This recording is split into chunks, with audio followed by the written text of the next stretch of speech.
Recorded after the Gordian Knot's Tones album was released in '68. But before they turned down an offer from Columbia, these songs are the only known examples of what they truly sounded like.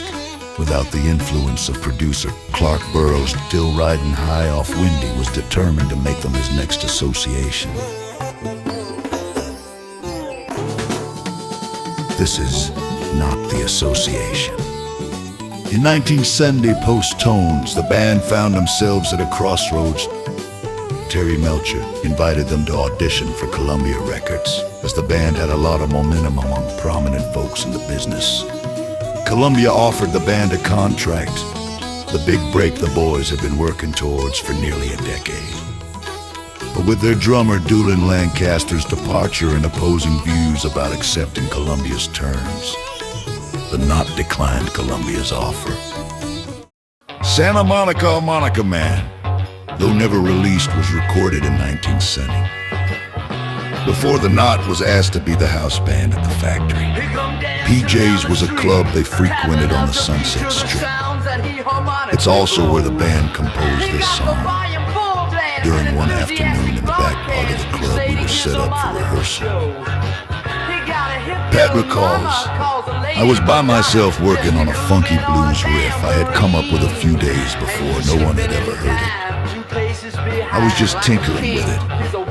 I had the volume up and was playing away when all of a sudden I heard this loud noise. Here comes all the rest of the band, led by Leland, running towards me. I was standing on the stage by myself, kind of thinking, I did something wrong.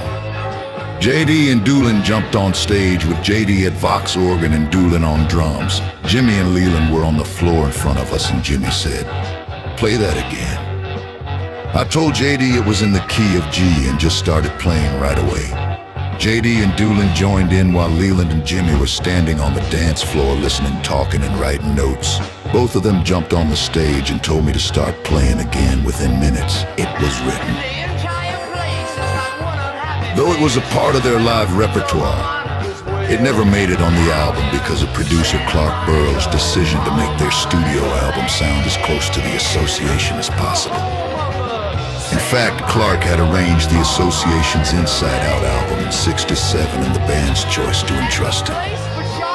Instead of Bones Howe, who was turned down after offering his services to the band to limit the percussional efforts, they could not replicate the complex arrangements and layered harmonies on tour.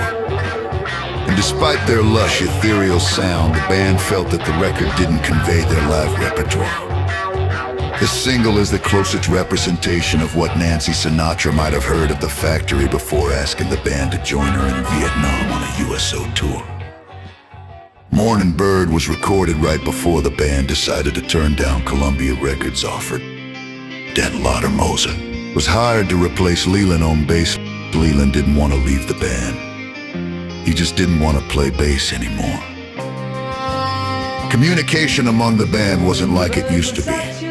Pat says Leland and Dan booked some studio time at a place on Sunset Boulevard that I never heard of. Dan and I worked together on 2 songs he and Leland wanted to record at this studio. Jim Weatherly, who also played guitar in the band, was focusing on building a publishing career. And he did just that with Midnight Train to Georgia for Gladys Knight and the Pips. So he did not participate in this session. They never mentioned Jimmy, so I didn't bring it up. Pat recalls it was Leland, Dan, JD, me, and Pete McQueen. Pete was hired to replace Dulin, who had recently started a family. I had been running the business end of the band, so it was my responsibility to let Dulin go.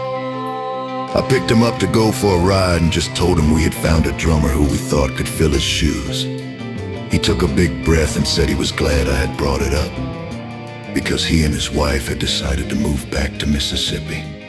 He didn't know how to tell me.